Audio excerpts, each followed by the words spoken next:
Chitty chitty bang bang. Come on. In every family, there's that one uncle, cousin, or aunt that just ain't right. But for whatever reason, you love them anyway. It's the family. A son does not want to hear his mother say, skeet, skeet. It's the family. Twerking is not a talent. All right? Stripping is not a career. Wow. It is not. The Family Radio Podcast. Yeah, don't have your kids cussing on the internet, but do have your kids dancing on the internet. Ooh, kill them. Kill them. Kill them. The Family Radio Podcast. You're going too far. No such place. Oh! I want to go to the abyss.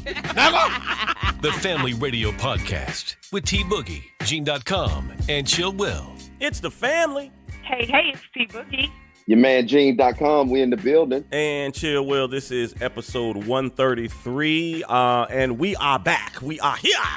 We are here.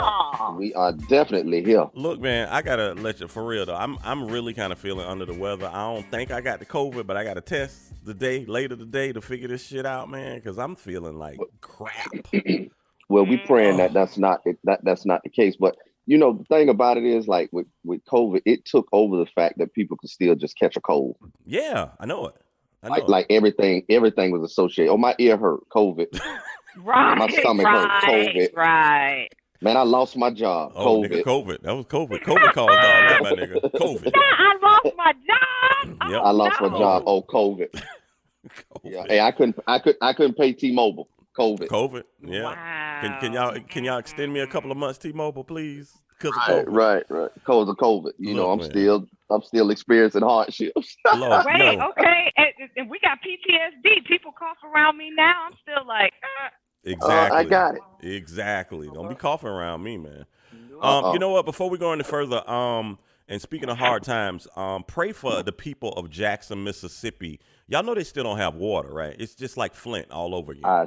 I saw that where they bringing no water. They bringing in cases of water, truckloads to Jackson. I saw that. No, like you can't brush your teeth, you can't wash, you can't cook, like no water. Like, and some people have it and they can boil it, but some people ain't got nothing. Like nothing is coming out the faucet, dog. that's crazy. In this modern day and age, and what is happening over there? Like, why doesn't Flint still have water? Why is Jackson, Mississippi experiencing this? Well, Jackson had flooding in the past 2 weeks, and what happened is the dirty water went into the whatever the water treatment plant was and just totally shut it down. So that's their issue because of flooding. So I don't know if they got engineers working on that or whatever, but like I said, the past week people ain't had water, which is definitely crazy. Yeah, that's not a good thing. That is crazy. Not a good thing. Also, shout out Serena Williams. Y'all seen Serena Williams? She's playing at the U.S. Open this week, and this is probably her last Grand Slam event. And I get it, man. What else does she have to prove, man? She got a boatload of money. Did you see the lady that asked her, "Are you impressed with the level you're playing at?" Serena looked at her like, "Bitch, what?" Yeah, what are you talking about? And the lady realized she sounds stupid asking it. And so she Right. tried to slow it up a little bit. Are you impressed with your level today? She said, Not I'm li- Serena. No, bitch, I'm not.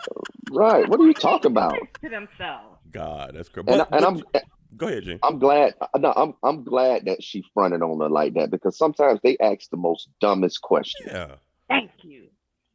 Yeah. Mm-mm. But understand, Serena, I do feel like maybe the past year, or actually since she's had the baby, because the baby's four now. I think Serena's really been kind of coasting. Not that she doesn't have the fire for tennis anymore, but I mean, like, she got so much stuff going on. So that I really feel like, who said it? She don't have nothing to prove. yeah, I feel like that's not really her first priority anymore. She's a tennis player and all, but hey, I got other shit on the table. And she says she wants to focus on being a mother. So what's more important than that? Yeah. So, she won everything. She's paid. She's good. Right. Okay. Right. She got money. Her husband is a Brazilianaire. I don't know what, like, right. Yeah.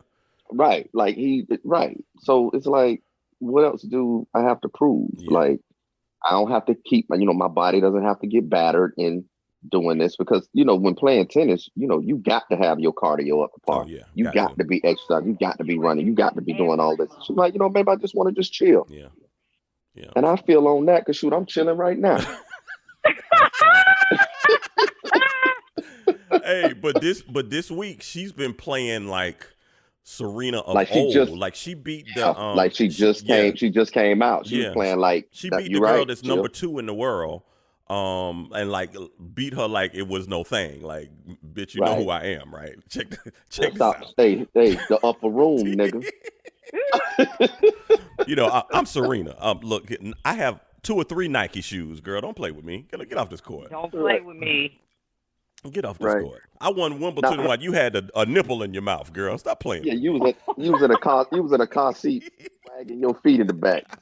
Wow. So her and her sister, it's Venus. They're supposed to do pairs. Yeah, they're playing sometimes. doubles. They're playing doubles. Yeah, and doubles, which is great too because I don't think they've played together since like 2018, 2019.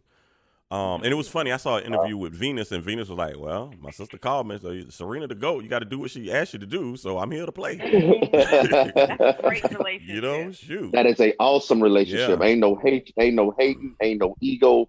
Hey, my sister is winning. Yeah, exactly. You know what? Let's dive into this thing going on at FAMU, Florida A&M, Florida Agricultural and Mechanical. Look here. Let me stop you. Let me stop you right there because What? this is about the third scandal going on with Florida A&M. I'm Third? just saying, chill. Wait, you talking about in the last week, or you talking about in the last Exactly. year? At least in the last couple months. At least since the summer. Let's say that. Well, look here, Three Boog. in the summer. Boog, I don't I'm really just like your saying. tone. I don't like your tone right now. But let me just say this. Us as the culture, us as black people, we don't want people to talk about our family, but we'll talk about them like a dog. No.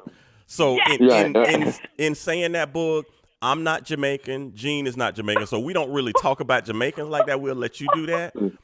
So when it's time to talk now about Florida A&M, I'm an alumni. Don't do that. You can't do it. I'm an alumni. Gene is an official Honorary alumni. That's and right. so Boog, you can put your little 2 cents in here and there, but look here, look at a little Jamaican Hold girl. on. Let me go get my seat in the back. Okay? My bad. But no, Go ahead, look, Jim. look Go ahead. on the serious tip. It's one of them things like kind of like R. Kelly. Like everybody knew what the hell was going on, but don't nobody want to say too much about that shit. Oh man, Florida A&M is a HBCU. We know how HBCUs run, And the crazy thing is, in Tallahassee, you got Florida State and FAMU. Yep. Both of them are state schools. So on the paperwork, it should be level. It should be everything's the same. We're 2 state schools. But even when I was there, which is many moons ago, people would get if you went to FSU, oh yeah, I got my classes, got my financial aid refund and all that. Right. FAMU, nigga, I ain't got my check yet, man. I ain't got my check yet. I don't know when they gonna give it. It's coming, man. It's coming. What? Like, and I'm like, this 2 state schools, shouldn't it run the same way? But of course it doesn't. And Boog is right. There's been so many scandals at FAMU. I heard people still getting a paycheck and they ain't worked there in like 8 or 9 years. And Hey, dude. Listen. Chill. I already told you this story 100 times. They sent me a check with my granddaddy name on it. Now, if you ain't shit been like that happen. Listen, you've been removed as an alumni for many years. Imagine how many years ago it was since he went there. And Gene, you got a why check. Why am I getting the check? Send it right back, because I'm like, this government. I ain't playing with the government. I'm going to jail. Yeah. So it's just been so many, so many things that have happened. But this is the latest saga from Florida A&M. Believe it or not, the past 4 or 5 years, football team has gotten a lot better.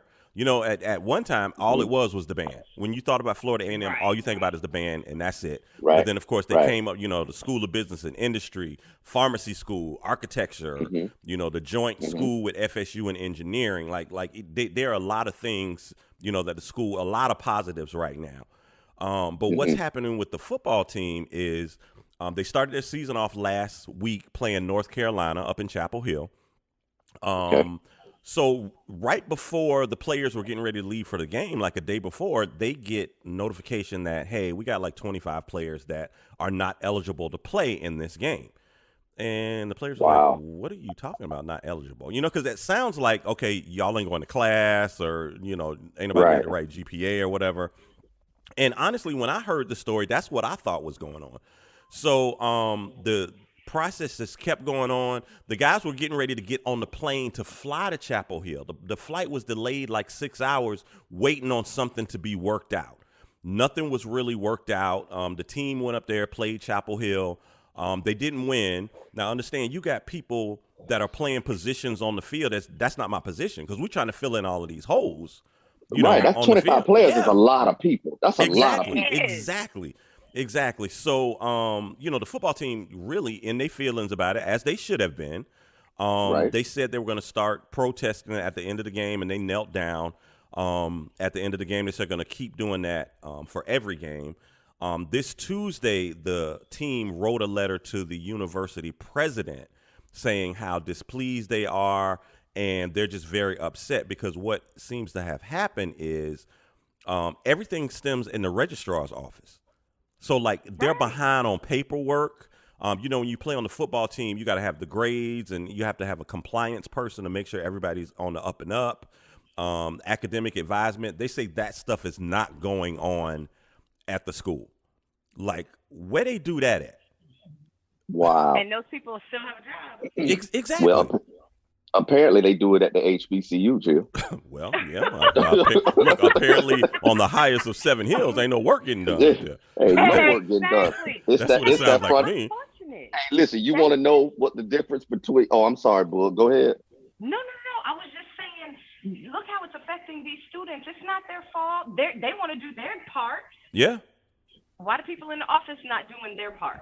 It's the front office, man. You want to know what the difference is, Chill? It's the front office, man. And now to add insult to injury, you know, like I said, usually the crowning point of Florida A&M has been the band. I'm hearing that the same situation is going on with the band too, because, you know, once again, in the band, you got to have a certain GPA and all of this stuff. Now, and I'm, you know, once again, you can talk about your family. So I'm just going to tell you, when I was there, a lot of them checks and balances wasn't there. We had people that came up and they were just there in the fall so they can march in the band, and you don't even see them mofos in the spring. And I'm not gonna lie, some of them dudes, I don't even think they was enrolled in school. I just think they was there. And God darn it, that means I could have bought my trumpet and been in the 100. Gene, look, I'm not saying that went on, but Gene, yeah, you probably could have done that. If you would have been there every day at 3:30 when band practice started and just slipped in there and got the music and started playing, yeah, nigga, you probably could have done it. Wow. You probably could have done it. I was up there plenty of days on the patch watching the practice. Gene, you could have. Hey, Gene, you would have put on your white T-shirt. You could slip right on up in there. I'd have slipped right on up in there and been like, hey, can But I'm just saying that was meant, you know, that was way, and they didn't have them checks and balances in places waiting. Look, we talking about the late 80s. I'm finna date myself. We talking about the late 88, 89, all of that. We talking about back then. Early 90s. Yeah. So now things are everything's computer. Look, way back then, that's when we used to go get the classes in the grand ballroom. Like, it wasn't I'm gonna log into my computer and get my classes. You had to go stand in line to get your classes and get signatures and all that stuff. So, you know, back then it was different, but now this shit should be taken care of. And I got audio right here. I'm going to play it. This is from Roland Martin. You know, Roland Martin has his digital show on every day, and supposedly he talked to a band member. And let's listen to this audio, and then we can talk about that after this. Best meal I've gotten since I've been in the band is a Chick-fil-A meal. That's the best meal that I've gotten. I was told the music building is in complete disrepair, and the university has not done anything to fix it, mold issues and others. Folks, seriously, Florida A&M, what in the hell are you doing with your premier face of your institution? And I get resources in that. But ain't no way in hell the band should be eating a box meal. No. You have to figure out how to get it done. Now, 280 members of the band, 20 support staff. When they tell me that you have women who have monthly periods and they don't have any privacy, they can't even deal with their own issues, and they got to figure it out in terms of going to bathrooms and stuff. How in the world are you running a band like this? President Robinson and your administration, and we've invited them on the show, and they politely declined. We also called the Board of Trustees. They declined. We also called Congresswoman Frederica Wilson and Congressman Al Lawson's office as well. But I'm telling you right now, somebody at Florida A&M needs to step the hell up and answer to what is going on. Are you having these fundamental problems with your football team? Are you having the problems with your band? How in the world is the lawyer for this player saying he has documentation? He was simply given the wrong advice. What the hell kind of counselors do you have where you give your star player the wrong advice? How many people do you have handling giving the advice to the players? One? I was told the band has one person who deals with them when it comes to their classes. One person dealing with 300 people on what classes to take? That was Roland Martin from Roland Martin Unfiltered, man.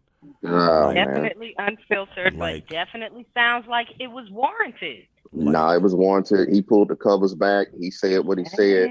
And if this is the predicament that I feel bad for those kids, man. Yeah. Look, dude, I didn't even consider that whole thing where, yeah, you got females in the band, and dude, I didn't even, I'm a male. I don't think like that. But understand this is your band. This is the band that was just in Paris 2 months ago representing, not only representing the school, representing the United States. At the Louis Vuitton fashion show. Like, and then y'all just treating them like. But isn't this sort of history showing us that, people always, they take advantage of us, they use us, put us out front as the face, but we're never compensated in any way. That's the upper room. That's the upper room. But the crazy thing is us. It's not like somebody else is doing. This is the school, and I know the school has money. The school's just gotten $1 million gifts from people over the past couple of years. Like, what's up? Man, listen. Listen, I'm gonna tell you this. It's mismanagement of the finances. Somebody is mishandling. Whenever there's money coming in, but you don't see it going or being allocated to distributed, right? Somebody is misappropriating. Yeah. And I hate to say it, it's going to be a face that look just like us. It is. But understand, it's going to be a face that look just like. It's going to be a face that looks just like us. Now that this shit has hit the fan, because understand this, it's in USA Today. It's on ESPN. The player said that after every game they're going to kneel until this thing gets handled. So when they say after every game they're going to kneel like.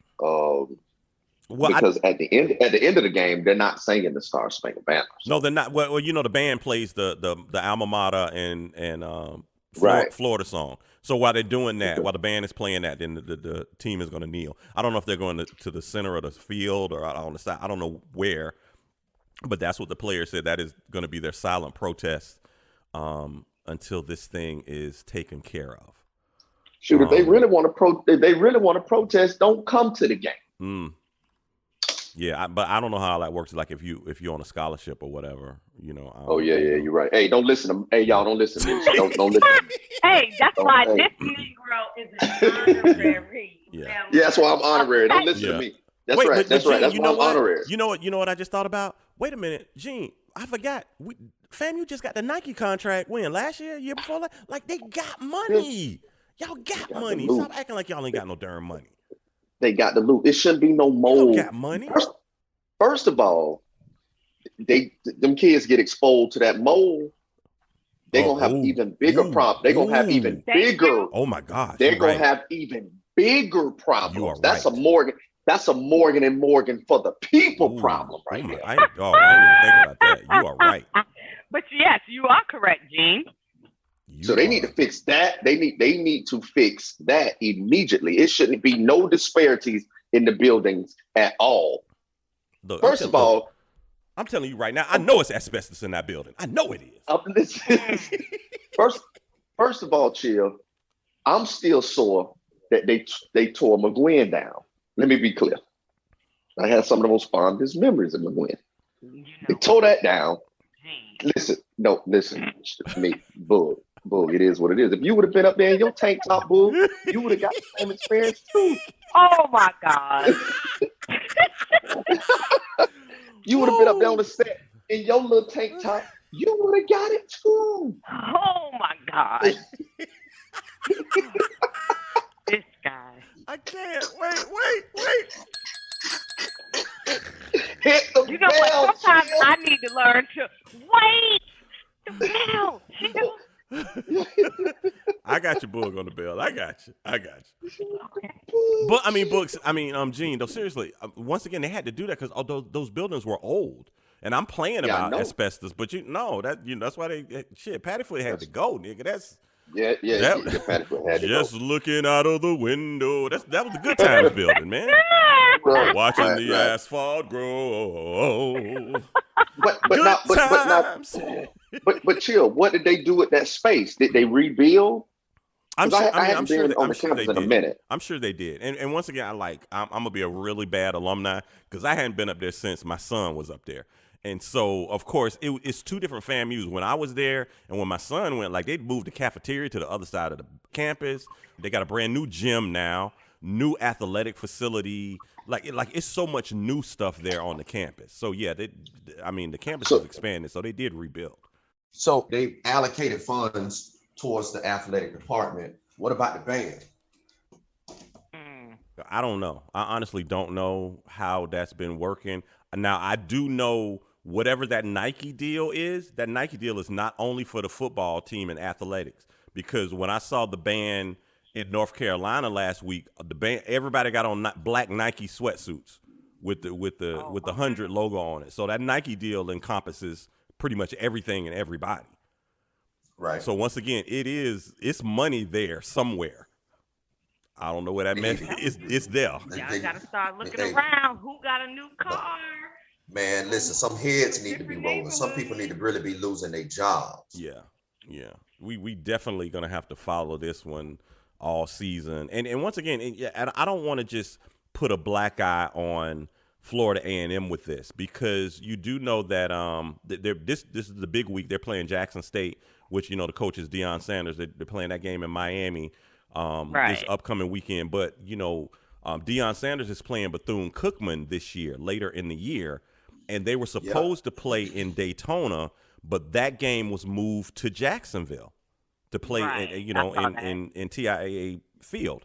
But Deion Sanders was kind of mad about that. He said, well, he was. Yeah, because he was like, that's money that could be going in Daytona. That's economically that can help Daytona and help Bethune-Cookman. But now y'all moved it to Jacksonville, and where's that money going? I think it's also going to make it more difficult for people to possibly attend the game, like they would have if it was right there in Daytona, where the school is. Yeah, you're right.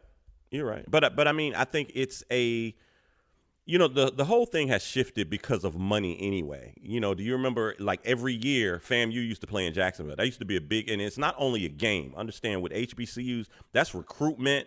That is, it's basically advertisement for the school.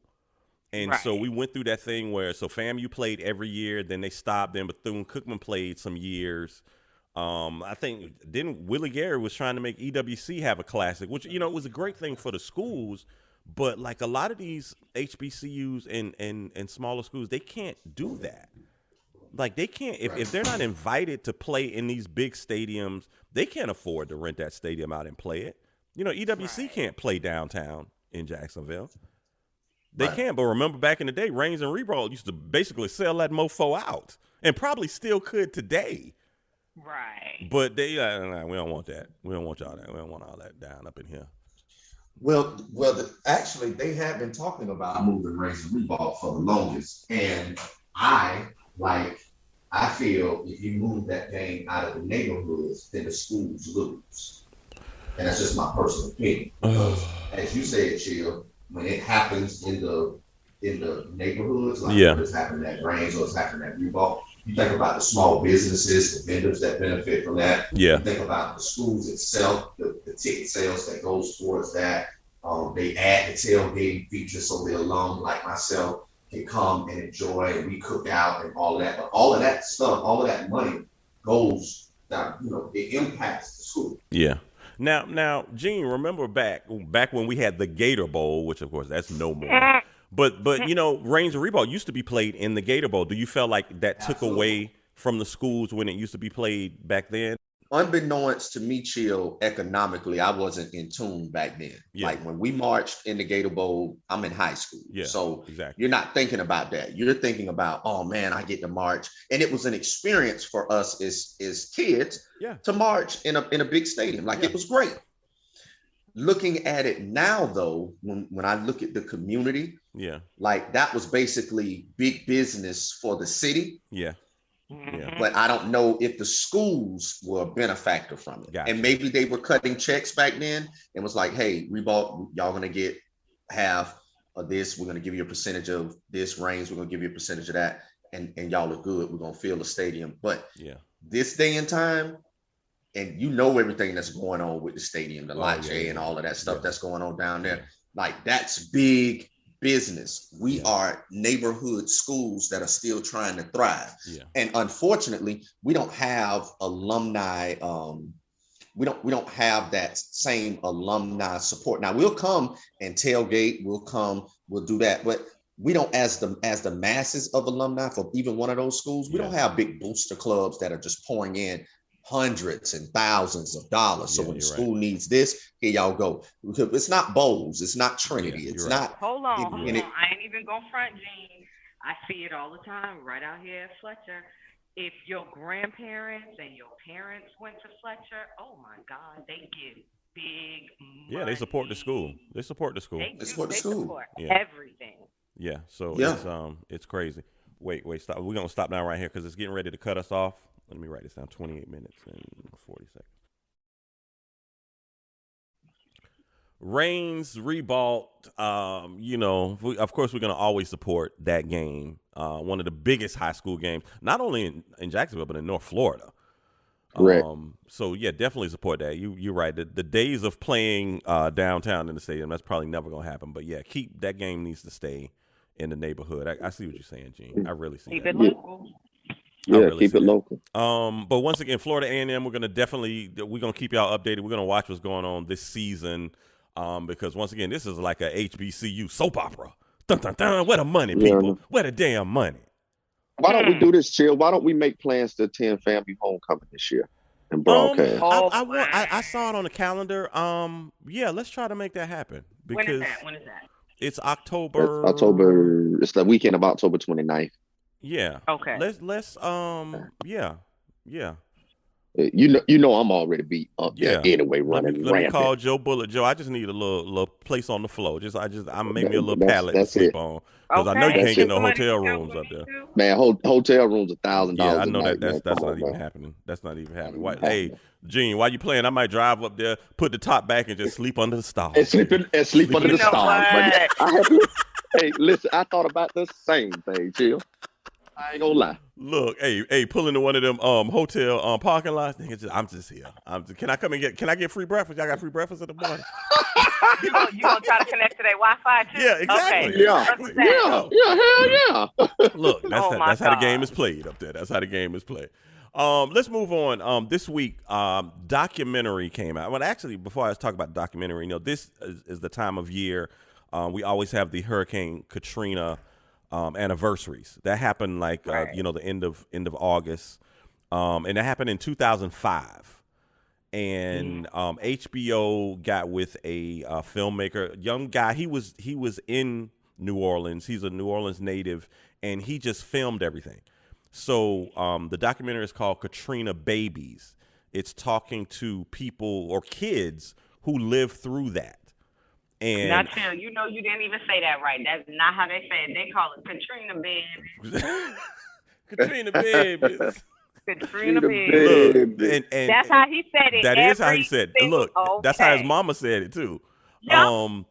And you know what? Shout out to BG, one of our definite family supporters and fans. You remember we had BG on to talk. I think was that like the 10-year anniversary we had BG to talk about. That was the 10-year. Yes, it was. Yeah. So I'm gonna go through the vault. And I'm gonna re-release that episode too. Because of course BG and his family are from New Orleans, and he really gave us an insight of a lot of things that went on there. This documentary does the same thing, and I never thought about the kids or how it affected the kids. And this documentary, man, I was just in awe. Once again, it's on HBO. It's called Katrina Babies. If you got HBO Max or whatever, peep that thing. Look, I'm just looking at footage again, and because you know it's been some time, I totally forgot about it.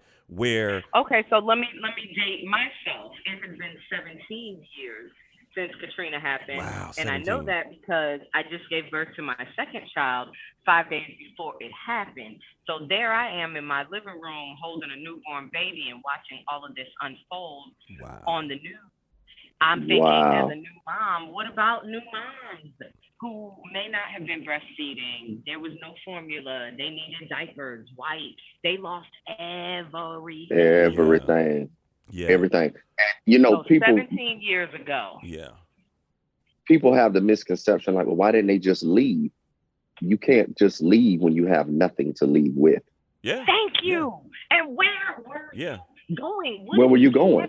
Your whole family, the filmmaker guy, I believe, his family, they stayed and ended up stuck in the attic for 3 days with no food, no nothing. Yeah.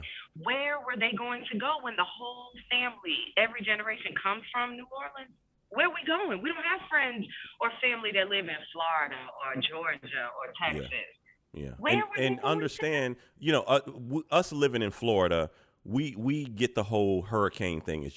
It's not a tornado. We know a hurricane's coming. We know at least a week out, 4 days out. Get your water, board up your windows. We know right now that something is brewing for this Labor Day weekend. Yeah. So you know it's coming, and people in New Orleans, it's the same thing. You know, this whole southeast region, and all you do is basically buckle down. You know, they tell you how strong this storm is going to be, and understand. Remember, Katrina came across Florida, South Florida. So Katrina was a little bit bad in South Florida, but when it got out into the Gulf, it built up. It got strong. Yeah. So that warmer water in the Gulf, and then it came straight up to New Orleans. So people in New Orleans were just like, okay, it's a hurricane. We've been through it before. Even though New Orleans, if you've never been there, New Orleans is below sea level, and they have the levees around it to keep the water out. So, but they had kids on there talking like, hey, you know, it's been hurricanes, and we'll have a hurricane block party the night before. Like, hey, you know, we just pull out the speakers and we just getting ready for the storm. You know, and that's the attitude they were thinking. And nobody knew it was as big as it was until it got there and the wind started. And and that's what the levees broke. Yeah, that's the damage came from the flooding. That's the thing. Right. And if you look at these pictures, you understand this: 80% of the city was underwater. Think about that. 80%. And they talk to some of these kids. The girl's like, okay, well, we sitting on the bed and the water is at our knees and it keeps coming up. Quickly. Think about that. Think you sitting at you. That it was you are rising quickly. You are panicking. And I got to give the filmmaker's family, that was his aunt that stayed and wrote it. So her kids, and she said they just start singing. Like she was like, what could we do?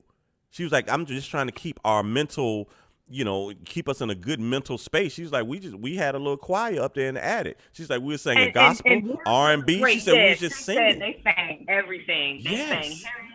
She said we did R&B. Like, you can't go wrong if you sing some Michael Jackson. Yeah. In that time, they did what they could. It was her and 4 children stuck in an attic for 3 days. Think about just really conceptualize that. Yeah. Think about the ones who didn't make it at all. Yeah. Yeah. You know, they talked a lot about the smell. Yeah, but understand that's what kids were talking about. Kids was like, okay, the dog from next door, we see him floating by. or we see dead bodies just floating by, like understand how that affects you. You see that, right, and then, psychologically, and then not only the tragedy where you see stuff like that, but they were moving people down to the Superdome and down to, remember those people were on bridges downtown, and you just standing there. But now the rain is stopped. It's just water around you, and it's heat, and you just there, like you just like and now that's the tragedy of it all. Now, after the tragedy of it all, remember how people was playing them, oh, they refugees. No, nigga, they not refugees. Yes. Why are you calling them refugees? They're not no, refugees. They're not. They've been displaced. No, they from here. But you understand how does that affect you? They send you to Houston, you and your family, and people calling you refugees. Like that's one aspect. If you remember the filmmaker's cousin, he said they were when they were finally rescued, they were sent from basically what he considered like a concentration camp, which was the Superdome. He said it was no better. They didn't have anything really either. Yeah. He said he watched the way that our government treated them, and he made up his mind right then and there at 9 years old that he would never fight for this country. Yes. Boog, when he said that, I was like, oh my God. Documentary is about. Those are the things that we never thought about. At 9 years old, he said, F this. Yeah, he said, I will never fight for the United States. He's like, because they didn't want to take care of me. I was like, they did not help us when we needed help. So no, he already knew no military, nothing. Yeah. So those are all of the things that this documentary shows us that we never even thought about. Yeah. The PTSD that has come from some of these things, like Chill mentioned, those that went to Texas. Now, all of a sudden, the people in Texas was not only calling you refugees, but trying to punk you. And so now you had to try to defend your hometown, or you had to rep your hood or whatever. And now y'all fighting in Houston. Yeah. It's turned into something completely different. Or then when you try to come back, you don't have your property, your house is gone, and a situation like Gene, we from the north side of Jacksonville. Say some shit goes down, but then when we come back home, we're gonna put y'all out there by Sandalwood, and we're gonna put you over here on the west side. Like, that's not where I'm from. That's not where you're from, and that's causing trouble. Yeah, but so you're putting me. That's not my home. My home is on the other side of town. But it wasn't there. And the sad thing is, I went to New Orleans maybe 8 years after Katrina. Dog, do you still know that they had tours where they would take you into areas that it was like a ghost town, but they still had houses where you can see the water level. Like, this is 8 years after the event. Yes, right. Dude. You can see the water level on the house. Yes. Right. But this documentary was started or done, a lot of the footage was from 2015, and you still saw boarded up houses in the video. And it's like, at that point, it had been, a number of years. Yeah. But the PTSD, just like you said, but even this is after the storm, because remember all those people people they put them in the FEMA trailers, and the FEMA trailers were fucked up. Oh shit! People getting cancer from staying in the FEMA trailers because there was formaldehyde fumes in them. In Guess the trailer. What? And the government knew when they bought up those 500 trailers and made it seem like this was such a great thing. Those trailers have been sitting for a reason. Yeah. Either they inquired, found out the reason, and said, we're not going to say nothing, or B, they never even bothered to inquire why these 500 trailers have been sitting for so long, and y'all were able to snap them up at such a deal. Yeah. Well, think about it though. Just look at it. Just look at it. Look at the origin of the people. Yeah. Like, they're never gonna give us it's like, hey, just give them this over here. Yeah. Yep. Just give them this over here. We just talked about that with the Flint water and the Mississippi water. Yeah. Right. It never, we always have to, fight.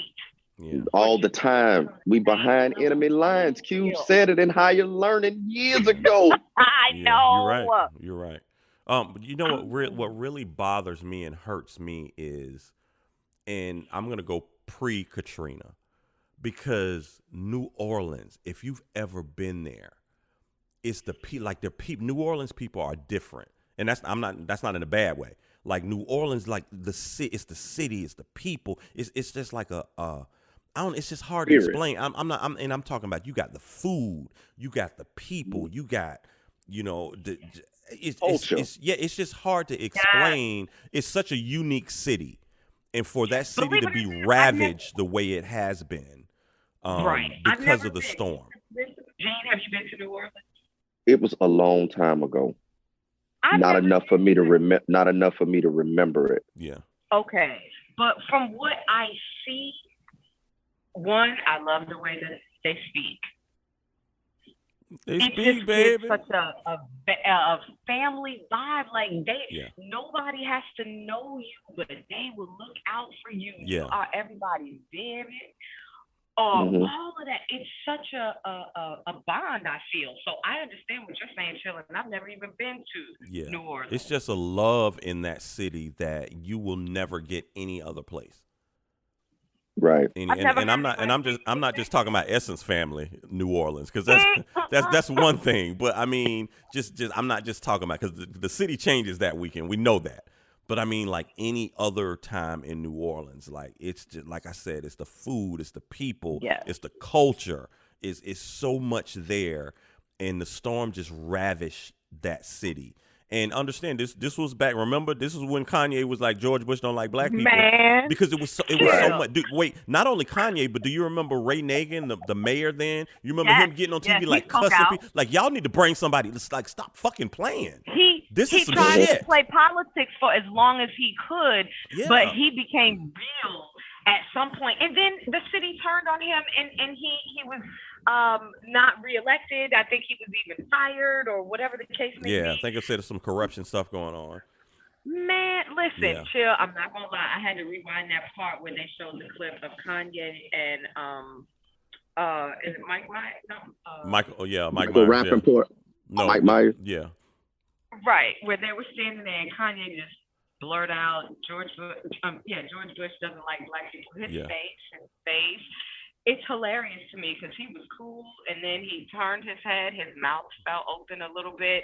He didn't know what to do at that moment. Nigga, I missed that old Kanye, boy. I missed that old Kanye shit. Right, Where is that guy? What happened to that? What happened to the college dropout? He got caught up in the Kardashian shit.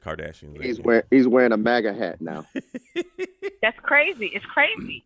So George Bush don't like black people. I got some audio from the documentary. Now, it was one little boy, like I said, after the storm, when they had all of the people at the Superdome and on the bridges, and they were there for like days, and it seemed like nothing was going on. This little boy, they had him on NBC News back then, and he just, I mean, they say out of the mouth of babes, kids gonna give it to you straight, no fucking chaser. No chaser. This is what the fuck is going on. Like, I'm like, I want a blow pop. What the fuck? Like, I'm hungry. Right. Kids are going. They don't. It's no filter. But this audio here is from Katrina Babies, the documentary on HBO right now. Yeah, several people died out here, and I don't want to become one of them. They say what they're gonna do, but they're not doing anything for us to try to help us survive and live, We just need some help out here. It is so pitiful, and shame that all these have over 3,000 people out of here with no home, no shelter. My grandmother is diabetic. She's 76 years old. She out of her head. What she gonna do? She don't know if she gonna live or die. We all don't know what we gonna do.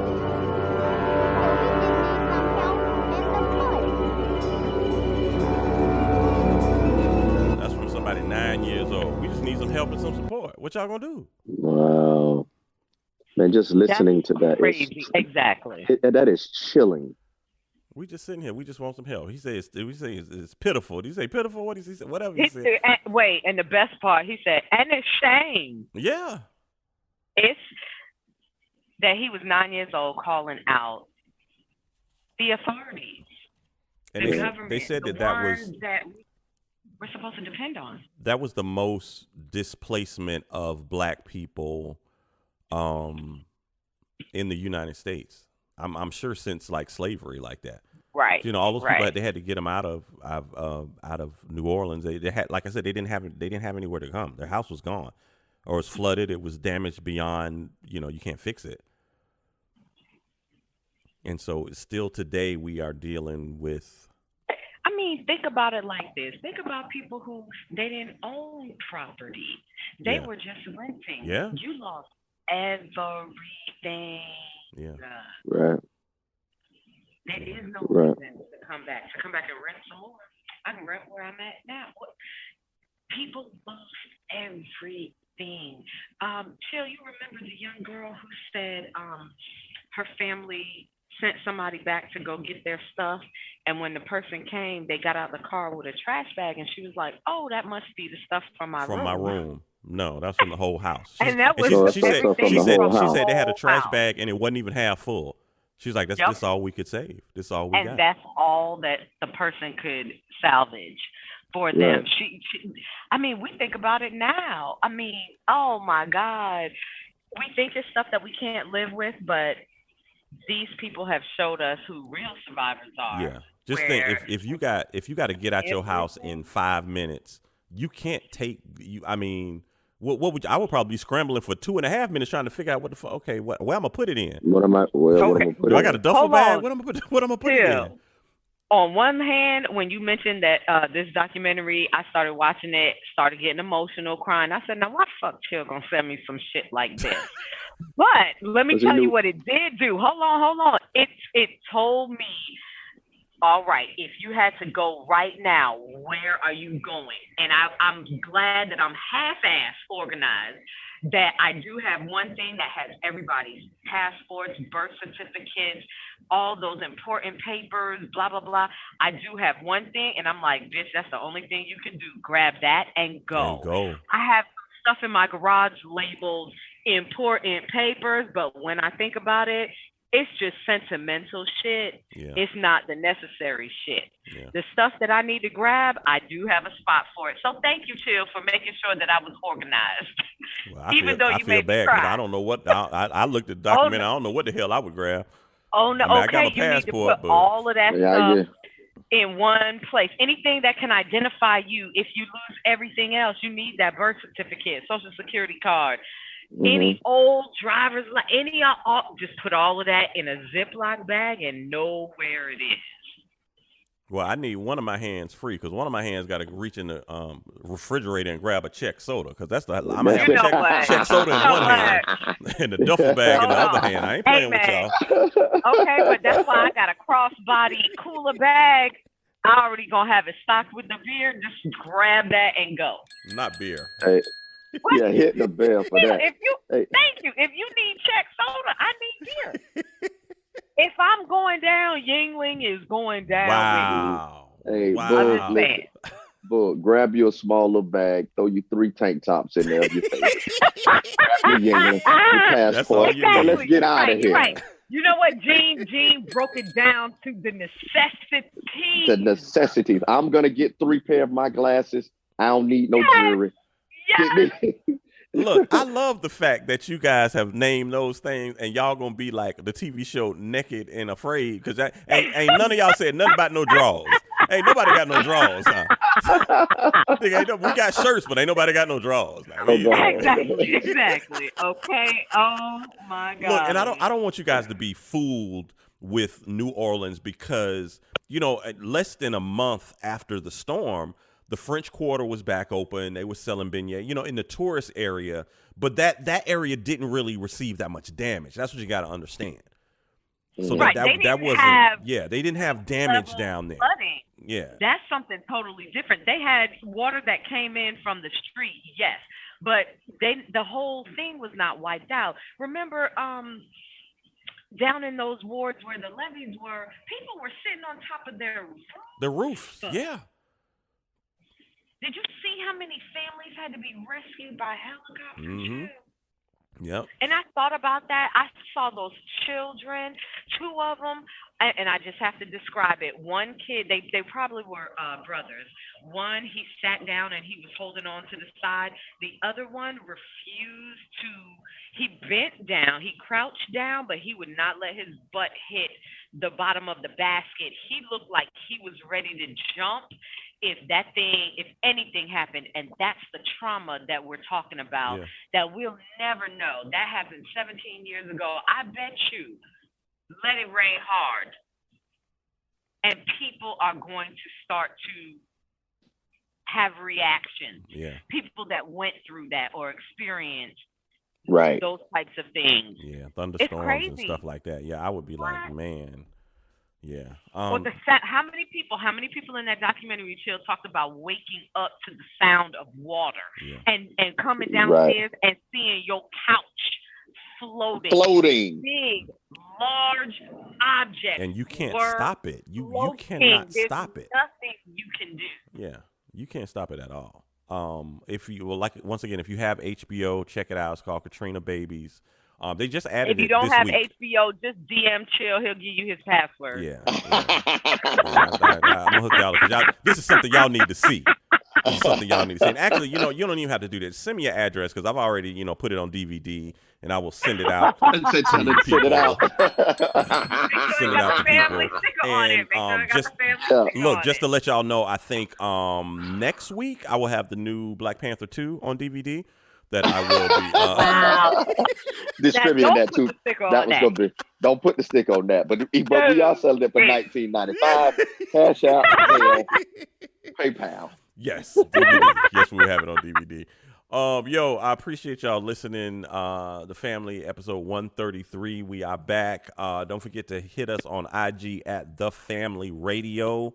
Apple Podcasts, we're there. We're where you can find any of your podcasts. I'm working y'all on trying to get us on Audible, which is part of Amazon.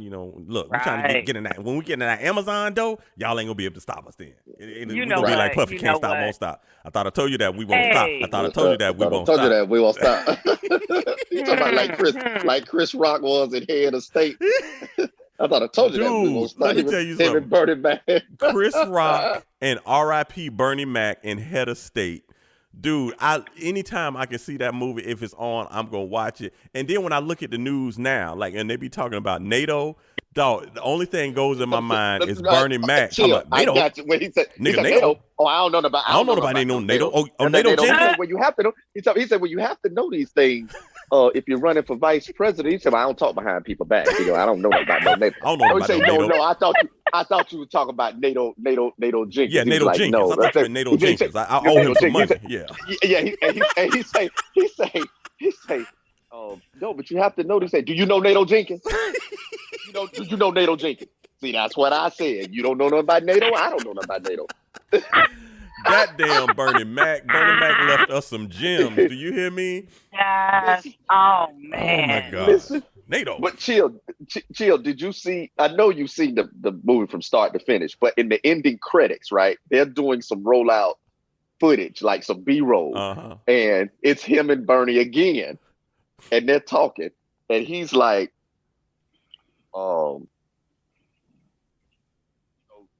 you're running for vice president. Are you surprised that your brother picked you? And he was like, nah. Are you surprised that your brother picked you for Anchorman? And he's like, what are you talking about? He talking said, you see, I did my research too. I read up. I read up on you too. You know what I'm saying? Your brother. He said, but I'm not running for vice president. Yeah, and I'm not trying to be an Anchorman. You got to look at it in the end, Chill. That movie is classic. Head of State. That is a classic movie. Head of State. Bernie Mac, Chris Rock. Robin Givens was even like. I'm not even a Robin Givens fan, but she was funny in the damn movie. She was funny in there. Listen, it was a lot of great. It's a lot of greats in there. Yeah. Tracy Morgan selling that meat. Yes. Like, man, I don't know who I'm voting for, man. I'm just trying. I'm trying to get you. You want some meat? Classic movie. Head of State. That's Y'all a need to classic see that. movie. Head of State. Before we go, speaking of Chris Rock, the Oscars wanted him to host next year, And Chris was like, I'll pass. I'm good. He's like, that's like going back to the scene of a crime. He's like, I want to do that. I'm not doing that. No, that's just going to cause everything and everybody to revisit all of this foolishness. Yeah. I would want to put it behind me too. So no, I wouldn't want to go back. I wouldn't do it. We're Right. not going to do that. Nope. Right. Okay, but wait. Please tell me y'all saw Stacy Dash. Listen. I was gonna say something about that, but I'm like, I don't want to give her any more clout, credibility that she's already chasing. Yeah. Like, stop, Stacy. Yeah. Now stop. I know that you could have been making a new porn video and you probably were busy, but get the pickle out your mouth. Pay attention to what's going on around you. No, I'm saying chill. I just hate that I used to lust after damn Stacy Dash, but now I'm like, oh, this bitch. Listen, that's one of those girls that you had a girl crush on when you were younger. Like, come on. Wait, so Boog, hold on. Oh shit. This opens up something totally different because I never knew this. Did you pull the rose out watching Stacy Dash? Were you rolling it? Tune in to episode 134 next week when Boog will say, I was rose down. It's the family in this one.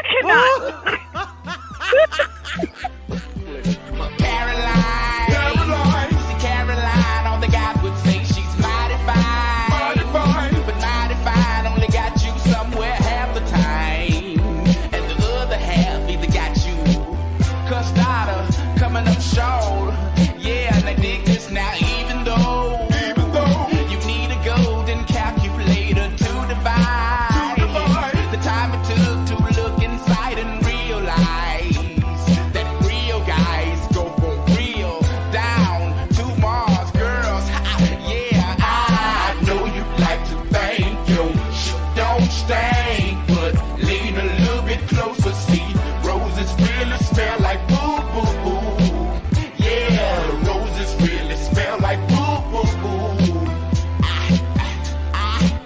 I know you like to think your shit don't stink, but lean a little bit closer, see roses really smell like boo boo boo. Yeah, roses really smell like boo boo boo. The Family Radio Podcast with T-Boogie, Gene.com, and Chill Will.